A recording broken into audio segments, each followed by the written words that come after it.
Salve, salve galera, aqui é o professor Douglas Fontes. Esse é mais um vídeo direcionado para o pessoal do 5º período do curso de Direito da Unifev.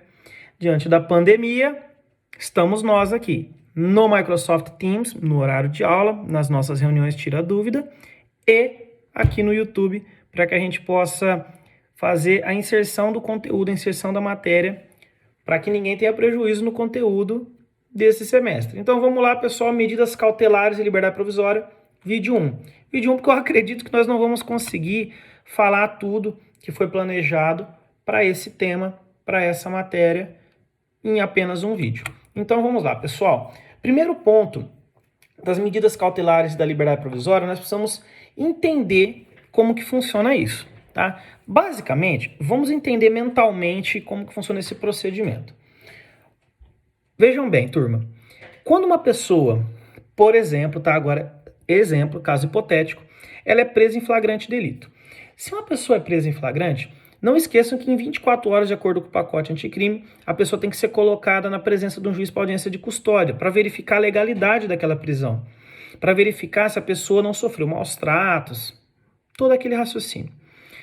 Pois bem, também na audiência de custódia, dentro dessas 24 horas, o juiz tem que decidir se ele mantém a prisão ou não. Basicamente é isso. Mas qual que é a ideia? Ele pode conceder a liberdade provisória única e exclusivamente, mas ele pode também aplicar medidas cautelares que são diversas da prisão. Aí é que vem o tema do vídeo de hoje, ok? O juiz ele pode conceder a liberdade provisória e também aplicar medidas cautelares cumulativamente. Tá? Nada impede que as medidas cautelares elas sejam aplicadas de forma cumulativa, substituir uma pela outra e, em caso de descumprimento, até mesmo ser decretada a prisão preventiva. Então, no slide de vocês vão perceber que eu trouxe a preocupação do legislador lá em 2011 em explicar para o operador do direito que a ideia é que a prisão fosse uma medida excepcionalíssima. A prisão preventiva tinha que ser a última, tinha que ser a última das consequências. Infelizmente, não foi alcançada essa meta pelo legislador e hoje via de regra, nós temos a prisão preventiva.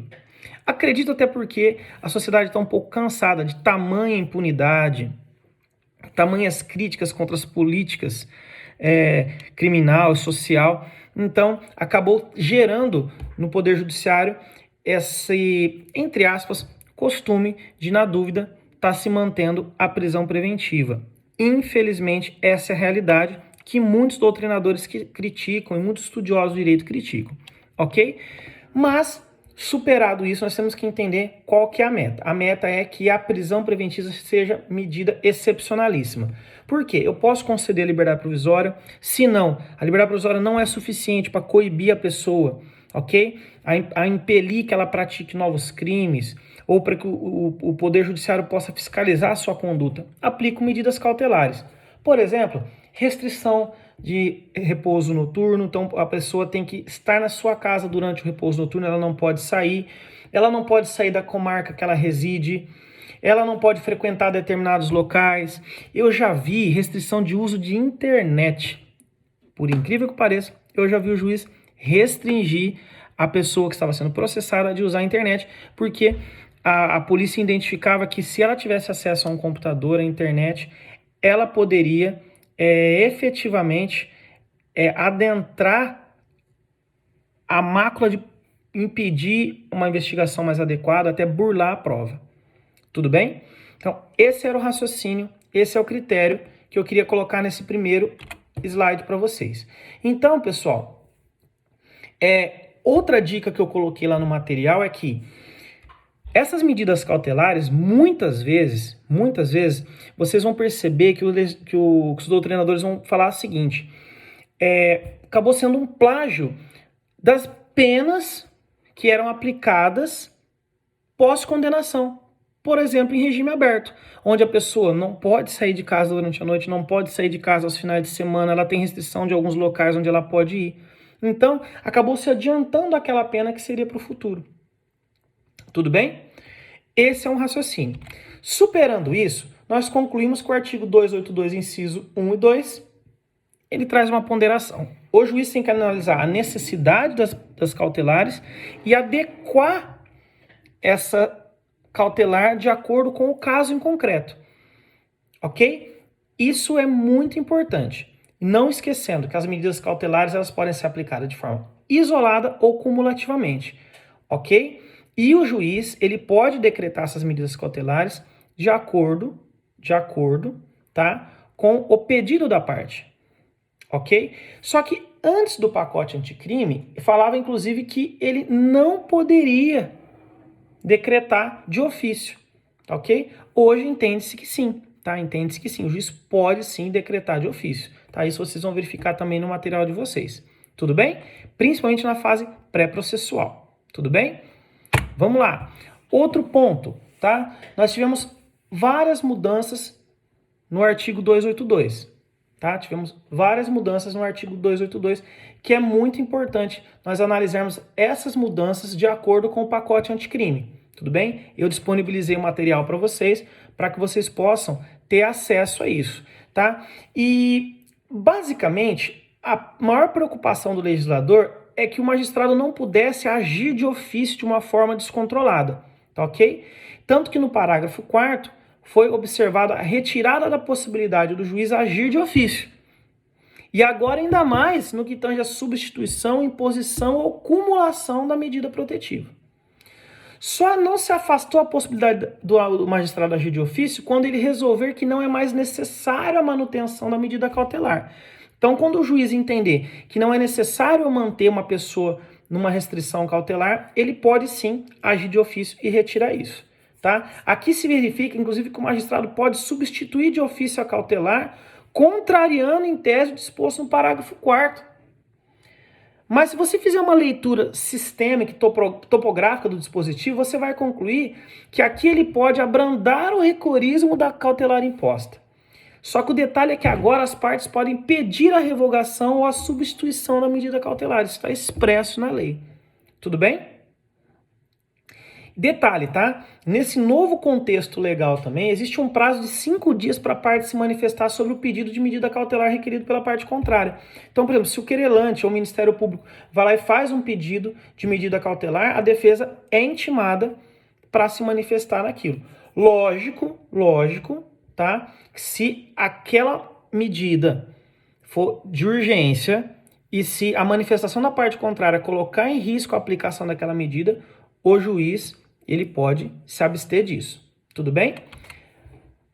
Também, pessoal, no parágrafo 6º a gente encontra o famoso chover no molhado, né? Porque descreve a necessidade de fundamentação no caso de não cabimento da substituição da medida cautelar de acordo com o caso concreto.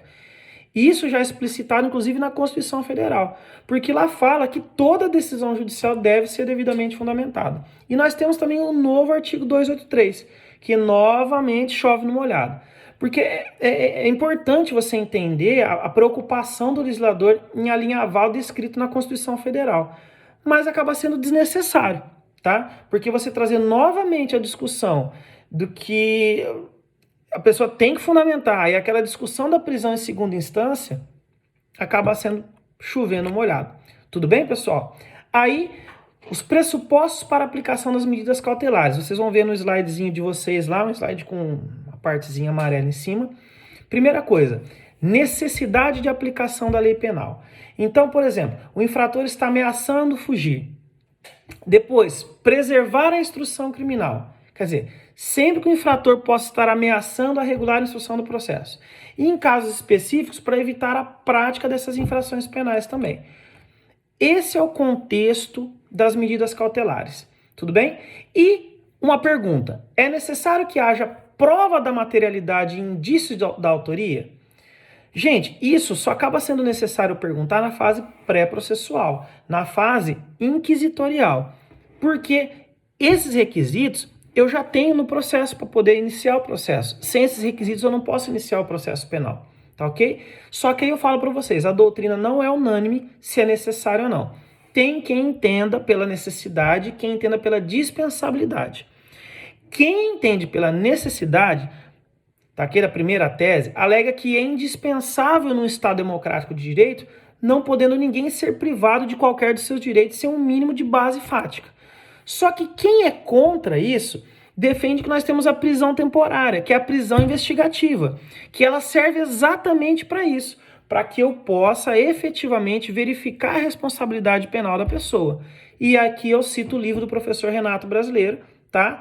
Da editora Juspodium, tá? Inclusive eu coloquei no material de vocês uma versão de 2015, tudo bem? Que ele traz todo um estudo sobre esse sentido, tudo bem?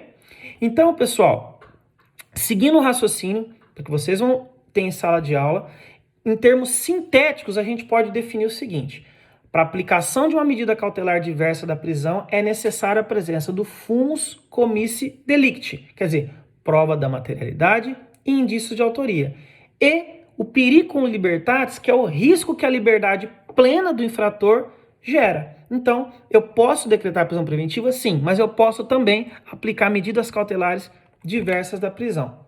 Tudo bem? Não esqueçam do 282, tá?